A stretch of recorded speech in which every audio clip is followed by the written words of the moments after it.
Bonjour chers jeunes africains, chères jeunes africaines, j'espère que vous allez bien. C'est Béni Kabé, votre présentateur sur vos écrans. Aujourd'hui, nous allons vous parler d'un sujet très crucial sur l'homosexualité et le travail. Nous allons vous parler comment les personnes LGBTQ+, vivent leur orientation dans le milieu professionnel. Sur ce, nous allons parler de leurs défis et comment faire face à cette situation. Donc, restez connectés et donc à tout à l'heure. Jeune Afrique,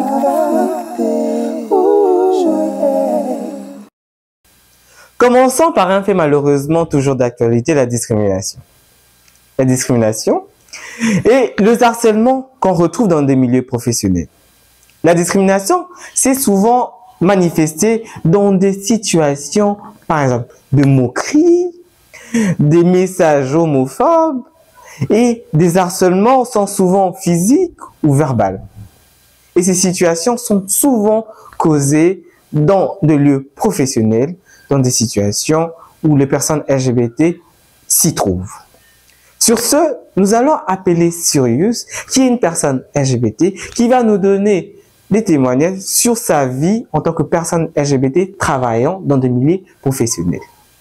Donc, restez concentrés, suivez ces témoignages, peut-être ça pourrait vous aider plus tard. Bonjour, merci beaucoup. Moi, c'est Sirius. Je suis activiste de droits humains et journaliste de formation. Ça n'a pas été facile, hein, de l'expérience dans le milieu professionnel quand on est une personne issue d'une minorité sexuelle. Déjà par mon expression de genre, je veux dire, la situation n'a jamais été difficile, n'a jamais été facile pour moi. Je me rappelle, ça va faire pratiquement près de 6 ans. Je suis allé chercher un travail au sein d'une entreprise et mon dossier en tout cas était correct. L'interview, j'avais totalement réussi, mais le responsable de cette entreprise-là a commencé à me poser des questions, je dirais, à la limite personnelle. Et parmi ces questions-là figuraient des questions du genre pourquoi toi, en tant que femme, je vois sur ton dossier tu es une femme, mais pourquoi tu ressembles à un homme? Nous, dans notre entreprise, est-ce que tu pries? Et moi, je lui ai répondu en disant que mon expression de genre ou mon physique n'a rien à voir avec la religion. Et la religion, en matière de religion, la religion, c'est une question assez personnelle. Alors, c'est là poussé à me poser des questions. Non, si je te pose cette question-là, c'est justement parce que je te trouve assez différente sur ton dossier. Quand je regarde sur la ligne sexe, il s'agit d'une femme, mais là, tu me donnes l'apparence, tu as l'apparence d'un homme et tout ça. Et nous, dans notre entreprise, quand même, il faut dire que moi, en tant que responsable, l'une des responsables, je suis quelqu'un qui prie beaucoup et je suis quelqu'un qui respecte un certain nombre de principes de la vie. Et toi, avec ta manière d'être, ce n'est pas possible du tout que quelqu'un comme toi puisse obtenir un travail ici, bien que ton dossier s'avère être correct pour nous. Mais ton expression de genre, ta manière d'être n'est pas conforme du tout à la ligne ou bien aux normes qui sont établies dans notre entreprise. Et ça a été vraiment une difficulté. Et la personne est allée assez loin en me posant des questions, je dirais, assez intimes. Et je n'ai pas pu répondre à toutes ces questions-là parce que déjà j'ai été frustrée. Et ça se voyait même par sa manière même de me regarder. Parce que bon, j'ai vu, quand on a appelé mon nom, que je suis rentrée dans le bureau pour passer mon interview, déjà la manière de me regarder quand j'entrais, déjà ça m'avait dérangé. Et le regard, carrément, la personne était complètement étonnée de voir que le dossier qu'elle avait reçu et moi, la personne qui apparaît physiquement devant elle, c'était déjà une certaine différence. Et tout de suite, on voyait que la personne ne s'attendait pas à recevoir quelqu'un comme moi dans son bureau. Plusieurs fois, je suis tombée sur des situations comme ça où il y a aussi au sein d'une entreprise où le patron a carrément, après m'avoir interviewé, comme il y avait tous mes contacts là et tout, le patron m'a dit, si réellement tu es une femme, alors je dois tester pour voir si réellement tu es une femme. Je dis, mais comment est-ce que vous allez tester pour voir que je suis une femme et tout ça? Non, tu sais ce qu'une femme doit faire quand elle se trouve en face d'un homme. Donc, tu dois sortir avec moi. Si tu réussis à sortir avec moi, c'est là que je saurai si tu es réellement un homme ou une femme. Et je suis sortie de ces bureaux-là, mais après, comme la personne avait mes contacts, elle a commencé à m'harceler comme ça, comme quoi, voilà, si j'étais une personne LGBT, une personne homosexuelle, que je devrais arrêter, ce sont des mauvais esprits et tout ça, et que lui est prêt à me délivrer si j'acceptais d'avoir une relation, je dirais une relation intime avec elle. Pour résumer, en tout cas, ce sont les deux expériences qui ont été assez difficiles pour moi. Je dirais que je ne me suis pas encore en sortie parce que déjà, je suis journaliste de formation, j'ai été formé en tant que journaliste et j'aurais bien voulu vivre de cette passion-là parce que c'était quelque chose qui me passionnait beaucoup, mais à cause de toutes ces contraintes-là, de toutes ces pesanteurs de notre société, je n'ai pas pu exercer ma formation ou mon métier en tant que journaliste. Et aujourd'hui, je vais dire, aujourd'hui, les personnes LGBT déjà sont contraintes. C'est comme s'il y avait une ligne qui avait été tracée pour ces personnes-là pour dire que pour vous en sortir, vous n'avez qu'un seul chemin. Pendant que les autres personnes dans la société ont plusieurs opportunités, ont plusieurs possibilités, mais pour les personnes LGBT, étant donné que ce sont des personnes qui sont vraiment mises à l'écart, marginalisées dans la société, donc il n'y a pas assez d'opportunités pour ces personnes-là.